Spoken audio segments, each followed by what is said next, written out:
رسالہ کشیریہ کے اندر یہ واقعہ نقل فرمایا. ایک اللہ کے نبی علیہ السلام تھے، وہ ایک کہیں سے گزر رہے تھے تو وہاں پر ایک چھوٹا سا پتھر تھا اور اس سے بہت زیادہ پانی بہ رہا تھا.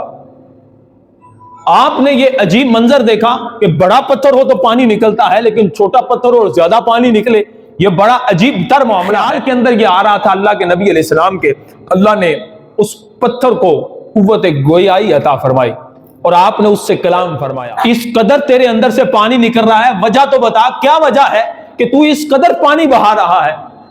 تو وہ پتھر نے زبان فصیح سے جو کلام کیا اللہ کے نبی علیہ السلام سے، ہم بھی توجہ سے سنے. اس نے کہا کہ جب سے میں نے سنا ہے کہ جہنم کا ایندھن آدمی اور پتھر ہوں گے، اس وقت سے خوف الہی کی وجہ سے یہ پانی نہیں، میرے آنسو بہ رہے ہیں.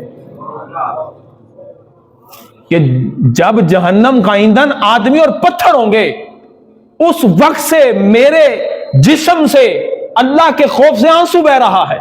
یہ آنسوؤں کا پانی ہے اور مسلسل جاری ہے.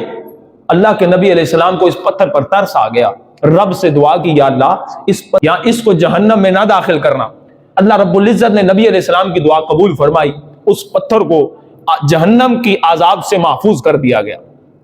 اللہ کے نبی علیہ السلام کی دعا جب قبول ہوئی، آپ واپس چلے گئے. کسی کام سے جا رہے تھے تو دوبارہ کام مکمل کرنے کے بعد واپس پلٹے تو اب پتھر سے پھر اسی طرح پانی جاری ہے. اللہ کے نبی علیہ السلام نے اس سے ہم کلام ہو کر پوچھا کہ اب تو تجھے جہنم سے نجات کا مجدہ بھی سنا دیا گیا ہے، اب بھی تو پانی اس قدر تیرے اندر سے بہ رہا ہے. تو اس پتھر نے زبان فصیح سے کہا، کہنے لگا ذالک کان بقاء الحزن والخوف ھذا بقاء الشکر والسرور. فرمایا اس وقت جو پانی بہ رہا تھا وہ غم اور خوف کی وجہ سے تھا، اب جو پانی بہ رہا ہے رب کے شکر اور سرور کی وجہ سے بہ رہا ہے. یہ پانی کا کوئی اور سبب نہیں ہے، شکر الہی کے آنسو ہے، یہ شکر الہی کی وجہ سے بہ رہا ہے.